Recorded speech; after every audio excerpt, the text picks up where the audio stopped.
Hello again, everyone. So, tonight I wanted to talk about time, as I mentioned in my last video, but I also want to talk about the number 13 and what it really symbolizes, and most likely why it got demonized in our culture. So, let me start off with that. The number 13 is actually a number that is associated with the divine feminine. And as we know, part of the shift that we're now in the full swing of, in the beginning stages of, um, is that the divine feminine is making a comeback, and we're having to access it more in ourselves and to come into a more holistic way of being that includes it.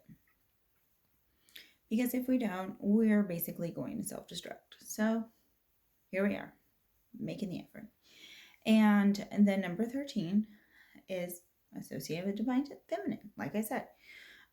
So 13 is the average number of menstrual cycles that a woman has in a year. It's also the number of lunations that happen in a year. And it also happens to be one of the calendar systems that the Mayans and Aztecs use. They use a 13-month calendar system. Not only them, I think other indigenous Americans in the North did as well. I once saw this really cool calendar. I can't remember the tribe, but it was here in North America, and it was a larger, medium to large tortoiseshell that had 13 sections, and that's sort of what they use to keep their time. It was their calendar. I thought that was fascinating and beautiful. So let's talk about that now. So currently we are in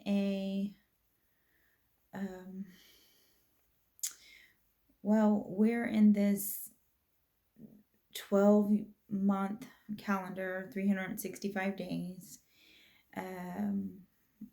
60 minutes in an hour.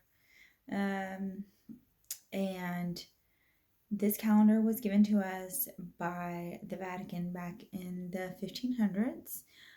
Pope Gregory something or another. It was an adaptation from the Julian calendar, which I guess was a little more confusing, or I'm not really certain on all the details. But since this time, we've been operating in this.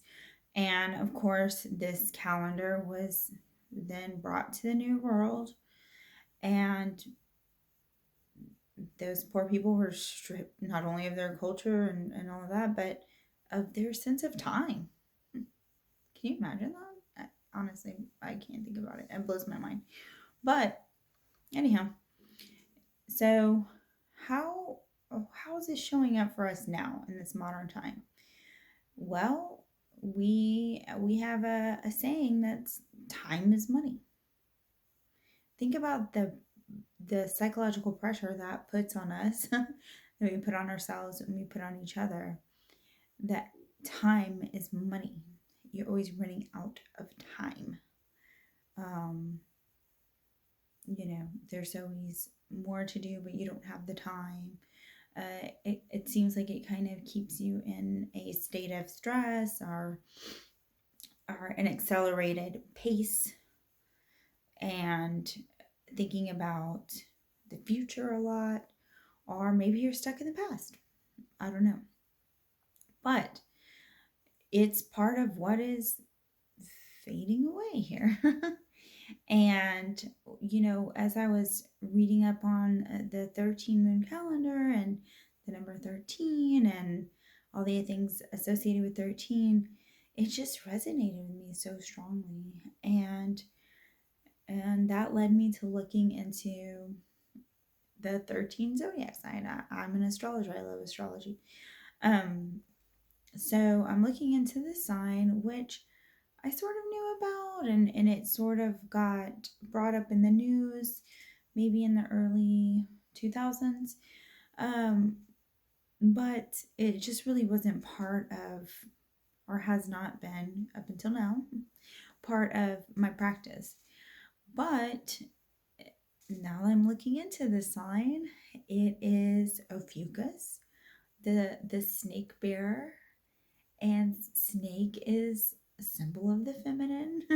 Think of the Ouroboros, which is that image of a snake going in a circle eating its own tail.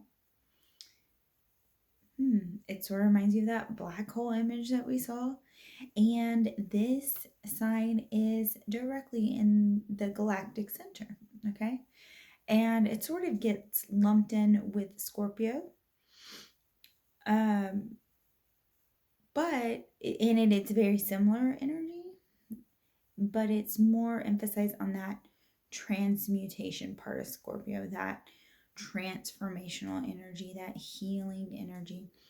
It's the when we're in Scorpio, we're under the awareness of our more base instincts, and when we move into Ophiuchus, Ophiuchus, I apologize if I'm butchering that. Um, that's where we start to transmute those lower drives, those lower human tendencies, and elevate them.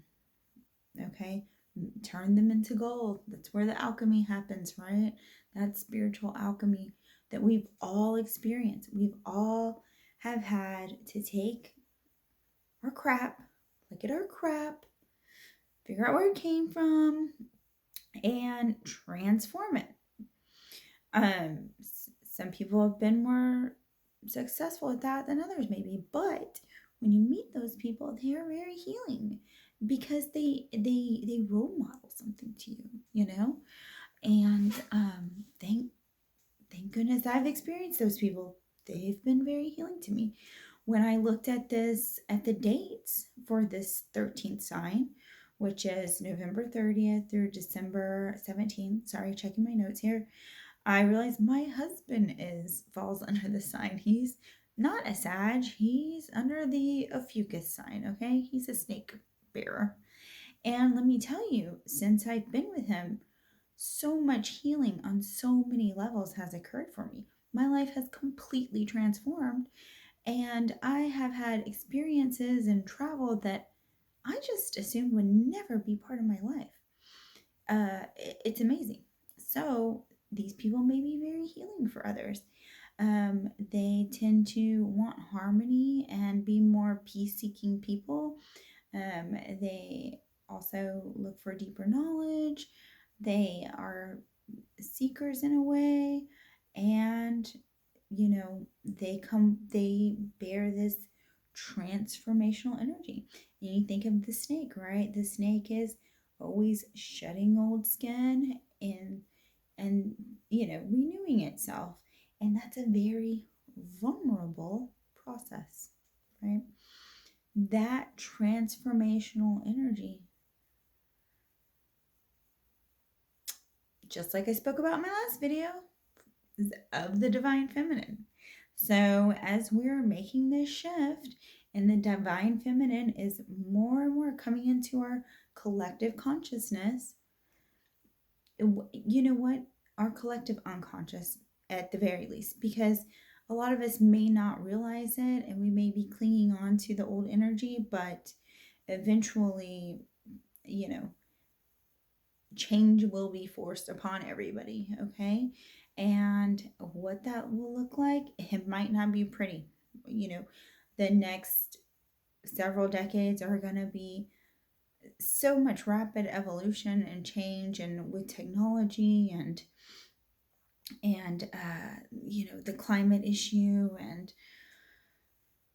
just so many things are unsustainable on our planet, and the geopolitics are getting more intense. That structure is rearranging. Less and less people are becoming how do I say? I would say more and more people are less Eurocentric. They want to be more in touch with their roots of their cultures. Um, more and more we're having to move beyond tolerance. Just, tolerance isn't good enough anymore. It's, hey, like, actually think about stuff. Actually think about different people and your neighbors, and be respectful, and just, whatever, you know, all the stuff you see on media all the time. But um that's not what this video is about. Huh? This video is about time. And so I think I'm going to adopt this into my astrological practice now, and start incorporating it, start looking at it, because I want to be in the energy of the shift. I want to be with the shift. I want to, and I want you to be the people that hold it down for everyone. When everything looks like it's falling apart and turning into chaos, even in our own personal lives, I want all of us to just have center, that center that keeps us afloat, that keeps us grounded. And that's what I'm working for. That's why I'm here making these videos. That's what I hope that you're working towards too, because if you are, if I am, if a lot of people are, and more people are, this is how it's going to happen, And that's not to say we won't go through hard times while we're on the way to making these changes, but let's not focus on that. Let's focus on the way we want this new world to look. Let's focus on that. And one thing that could help us get there is having a different perception of time, experiencing time in a different way. What if instead of time equals money, what if time is freedom? Right? Right now, time does not feel like freedom. Time feels like a restraint, right? Monday through Friday, 9 to 5. Oh, I only get to be really alive Saturday and Sunday. Oh, just another manic Monday. That's all in our head, It's not a manic Monday to the squirrel outside, or the butterfly migrating through my lovely home state of Texas. No, that's us. That's in our head. Okay. So that's I heard somebody say this, that's one of the biggest dogmas on the planet.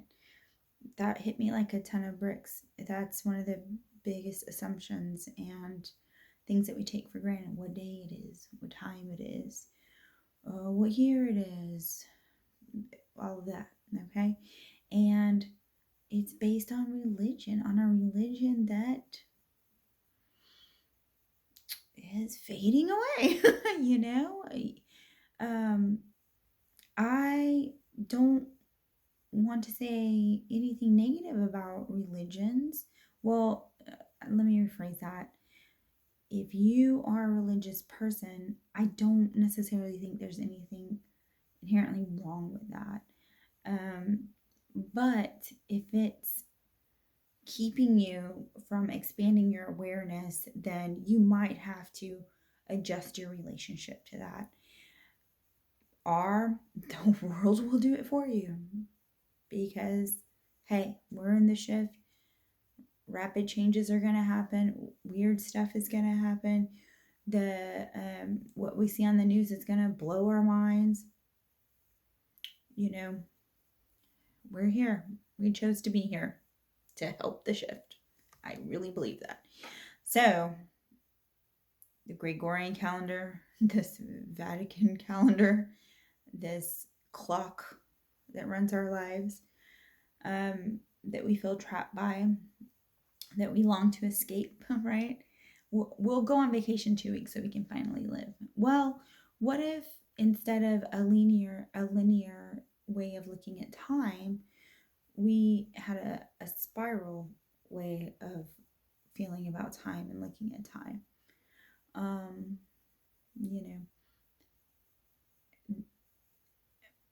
I'm going to look at, like I said, I want to look into apps on my phone to help me get into this time, this 13 moon way of looking at time. I really want to tap into information on the Mayan and Aztec calendars. please share that information if you have that information. And so they had 260 days in a year and 13 moon cycles, 13 months, 20 days a month. So harmonious. Think about that compared to ours, where it's like some months are 30, some are 31. And then, okay, there's February that has 28 days, sometimes 29. It's like, what is this about? Anyway, what if we started to adopt a way of timekeeping that's more harmonious? How could that affect us? Think about it. Anyhow, so the other thing that struck me when I was doing some of the research on time and timekeeping was, and I think this is in the Aztec tradition, that they're saying that we are now shifting into the sixth sun. That's what they call it. So, and there's really good information about this online. I highly recommend you YouTubing something about a sixth sun or Googling something about the sixth sun. And I hope you resonate with it. I definitely did. So, what I was researching is that sometime around 2011, the 2010, 2011, I can't remember exactly, but the sixth sun, which we are now in, started coming online. Okay. So it started to come online, but we were still in the fifth sun. Okay. And the fifth sun was a very solar energy, a very masculine energy, a warlike energy, a linear, vertical way of perceiving time. And that, how did we experience it? Let's just look at our history, his story, right?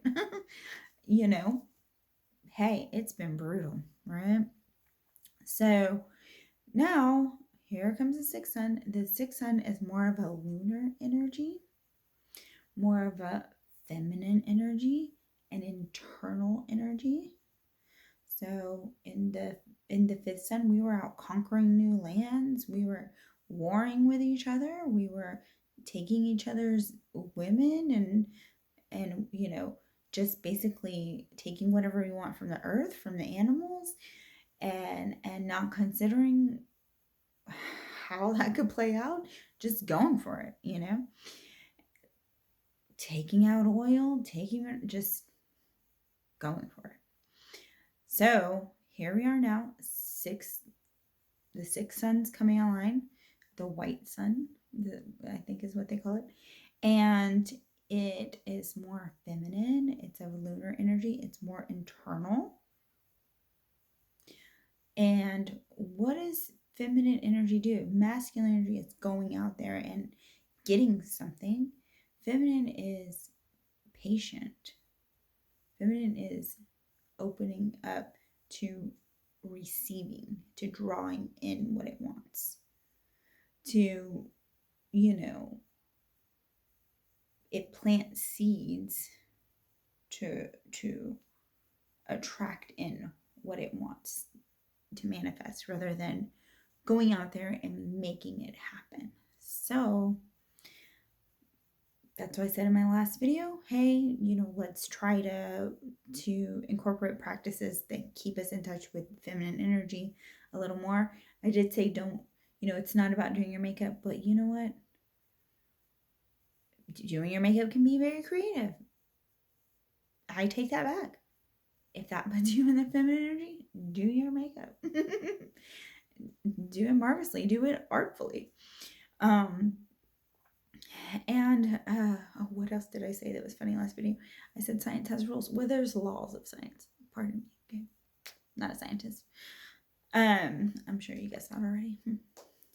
So anyway, back to time and the number 13. I just wanted to get on here real quick and bring up some of these things, see what you thought about it. We're moving into the sixth sun. In 2011, the sixth sun came online. By 2012, they were equal in strength, the fifth and sixth. And now the sixth sun is growing in strength more and more. And boy, has this been evident. Okay. Let's see what has happened since 2016. Think of all that hashtag Me Too, the Women's March, the equal pay, even like laws have been enacted about equal pay in some places. You know, the feminine is definitely rising, okay? And just like the masculine, both the masculine and the feminine energy, there are beautiful, amazing, lovely parts, and there are very intense, darker, destructive parts to it, okay? So keep a balanced mind about that, because the feminine can also be destructive and chaotic, just like the unhealthy masculine can. So whenever you're wanting to be in that energy, either or, feminine or masculine, do your best to be in a healthy expression of either or. Do your best. I know, trust me, I know. It's not always easy to be in a constant state of healthy expression of anything, but we're trying to be more conscious. That's what we're doing here. We're trying to create a better world. So let's push ourselves out of our comfort zone and do that. And come up with little practices for ourselves. One practice can be putting an app on your phone for the Dream Spell 13 moon calendar and reprogramming your mind about time and the way you perceive time, and just think about what that will do to your unconscious and even your conscious mind eventually when you're just taking in that information, and developing a new way of relating to time. I'm excited to do it, So, lucky number 13 moon calendar, the sixth sun, the divine feminine. Here we are, shifting it up. So, there are so many prophecies from indigenous Americans, but I'm sure also in Africa and probably in Europe too, and Asia, about